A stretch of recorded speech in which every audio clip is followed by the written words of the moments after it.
Welcome to the Cybersecurity Competition Federation show. I'm Dan Manson. I teach computer information systems at Cal Poly Pomona and serve as principal investigator for a National Science Foundation grant to help form an umbrella organization over cybersecurity competitions. The Cybersecurity Competition Federation can support the development of skill at a large scale by bringing cybersecurity competitions under an umbrella organization, which will help players of all ages and skill levels identify a point of entry into a continuum of cybersecurity competition experiences. With a focus on communication and promotion, the CCF maintains the autonomy of competition creators, supports their business models, and does not interfere with their sponsorship or funding sources. This month, the MITRE Corporation hosted a 2-day, 24-hour Capture the Flag competition in conjunction with ISC Square, which drew over 50 high school and college teams. This week, ISC Square hosted the 2015 Security Congress in Anaheim, California. CyberFed recently interviewed Ray Hayward, Director of Education and Training for ISC Square, about synergy between ISC Square, cybersecurity certifications, and competitions. With me today is Ray Hayward. Ray is Director of Education and Training for ISC Square. Welcome, Ray. Thank you, Dan. ISC Square has been a leader in cybersecurity education and in certifications for 26 years. The CISSP is one of the most recognized and prestigious certifications in the field. And now you've become involved with supporting cybersecurity competitions, I believe through the MITRE competition and some others. Can you say what ISC Square sees in these competitions? I think that the value of the competition is the hands-on aspect that the kids get when they're involved in, making the decisions and how to defend, how to operate these systems.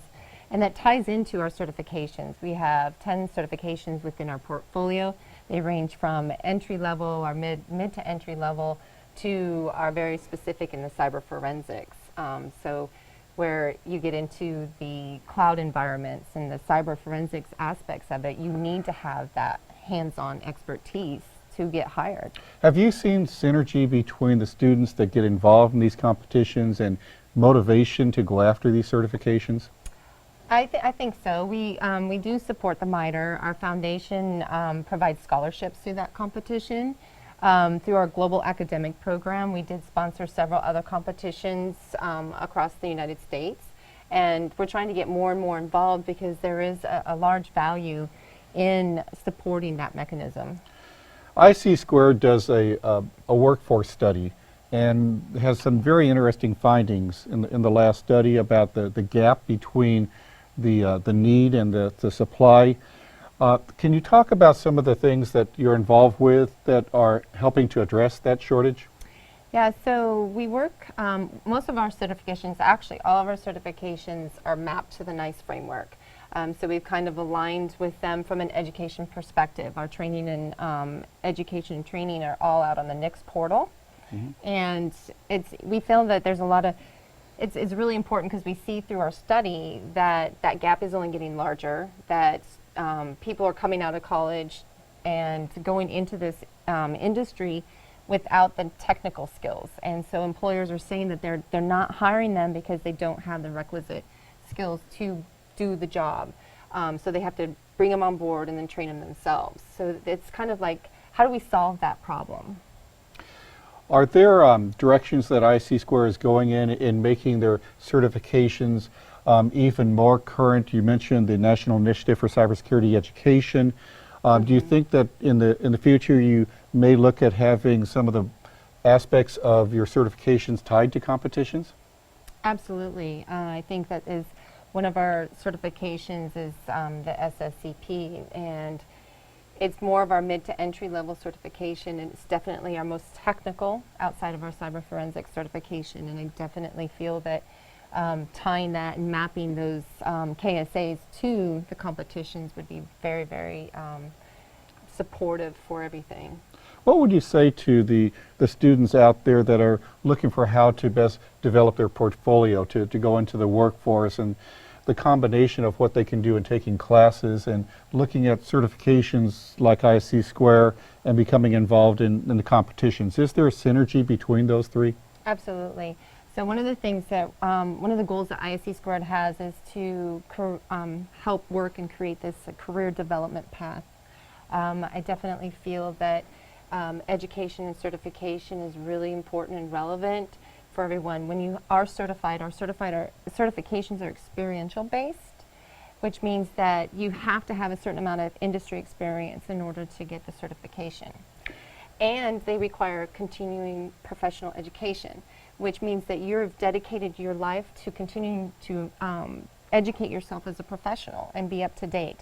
The cyber competitions are not only for students, but also for professionals, and I definitely feel that there's a way that we can tie it all together to make this really nice package. Thank you, Ray. Thank you, Dan. We continue this week with Inside the Game.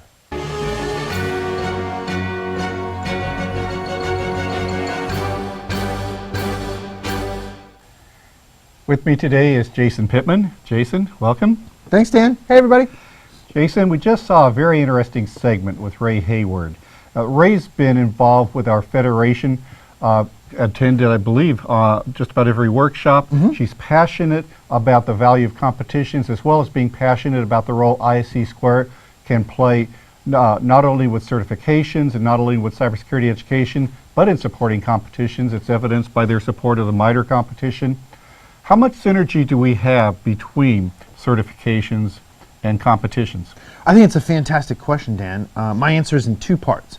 I think A, there's current synergy, and B, there's future synergy.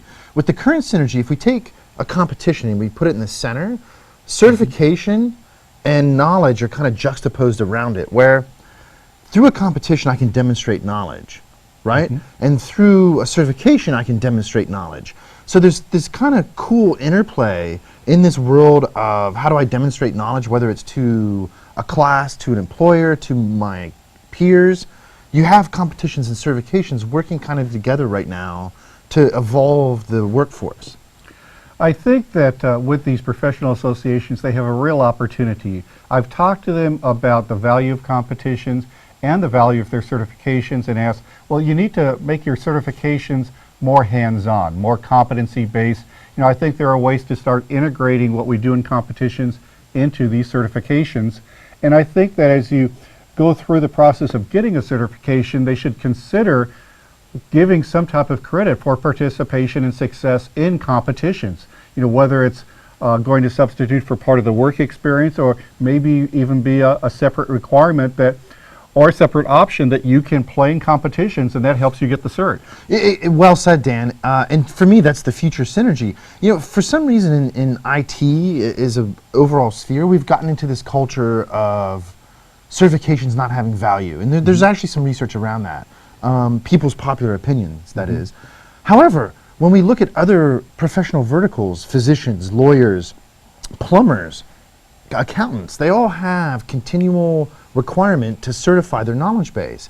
So I don't know why we have this popular culture of certifications are bad. They're not. They're a way to document knowledge.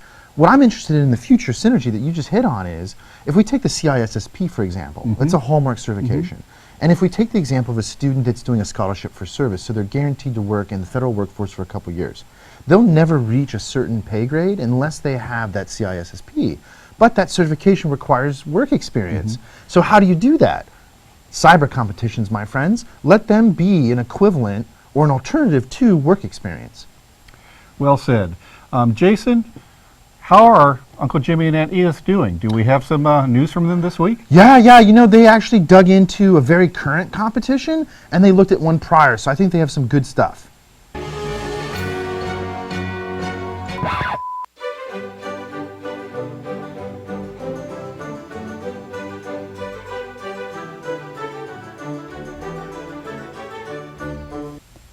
Welcome once again to Edicts by Edith, the show for the discerning connoisseurs of cybersecurity challenges. I am your hostess, Edith. Hey you guys, it's me, Uncle Jimmy. This week, we're talking about Admin Challenge from Volga CTF 2015. This challenge is hot off the press, like a good espresso. Hey Edith, what do you think? Admin 100 is an interesting challenge, Jimmy. On one hand, the challenge attempts to provide both a rich story for context as well as 2 strong clues for players. That's good, all right? Jimmy, my word, the clues are rubbish. Oh, did I forget to take out the trash? I don't understand. Do you see what I have to live with? Admin 100 suffers from a common problem in cybersecurity challenges. The clues depend on knowing what the designer means instead of being bias-free. Digging is used in the second clue, but the story text does not give us a proper context to infer the meaning. Well, I hope that's not the same kind of digging that Vincenzo does. Anyways, Jason, back to you in your studio in Hollywood. You have fun! If you have a competition you would like us to cover in a future show, please contact us at cyberfed.org. I'm Dan Manson. See you next week.